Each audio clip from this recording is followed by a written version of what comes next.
Le Grand Matin Sud Radio, 7h, 8h30, Patrick Roger.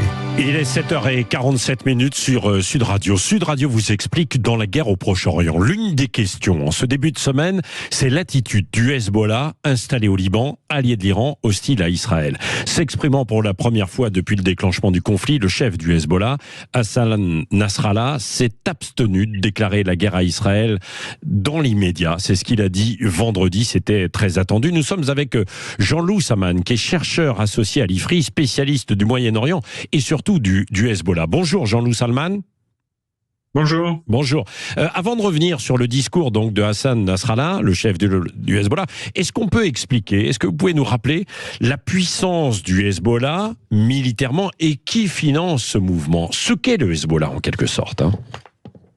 Alors oui, le Hezbollah, c'est un groupe qui voit le jour en fait au tout début des années 80 et qui est à l'origine financé, fondé par les gardiens de la révolution iranienne.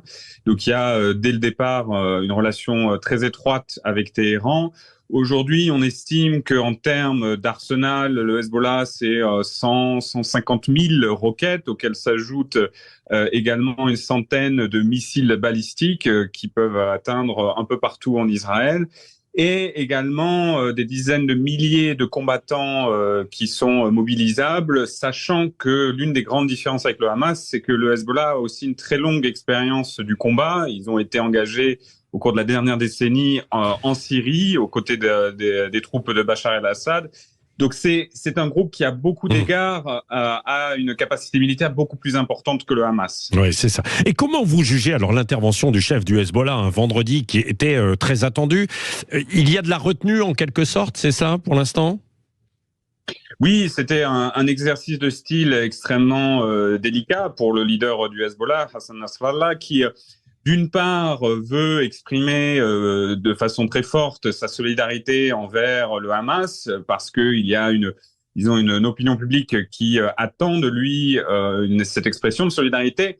En même temps, les Libanais, d'un point de vue général, ne veulent pas la guerre. Ils ne veulent pas voir leur pays s'effondrer à cause de cette guerre. Et le Hezbollah lui-même est d'une certaine façon dissuadé par la présence américaine dans la zone et par les capacités israéliennes. Donc il y avait une volonté aussi de signaler très clairement que le Hezbollah ne souhaite pas une escalade régionale. Oui, c'est ça. Bon, en même temps, il a quand même accusé assez clairement les États-Unis, Washington, d'être à l'origine de la guerre et à se préparer à toutes les options en cas de dégradation de la situation et d'une intervention justement américaine. Oui, ça aussi, c'est de l'ordre, on va dire, de la rhétorique classique du Hezbollah, de mettre, disons, de condamner la présence américaine. Aussi, ce qui était important dans le discours, c'est cette façon dont Nasrallah met en accusation l'ensemble des pays arabes, en disant que les grands pays arabes ont abandonné la cause palestinienne. Donc c'est une façon aussi de ne pas parler de son propre engagement sur le conflit. Oui.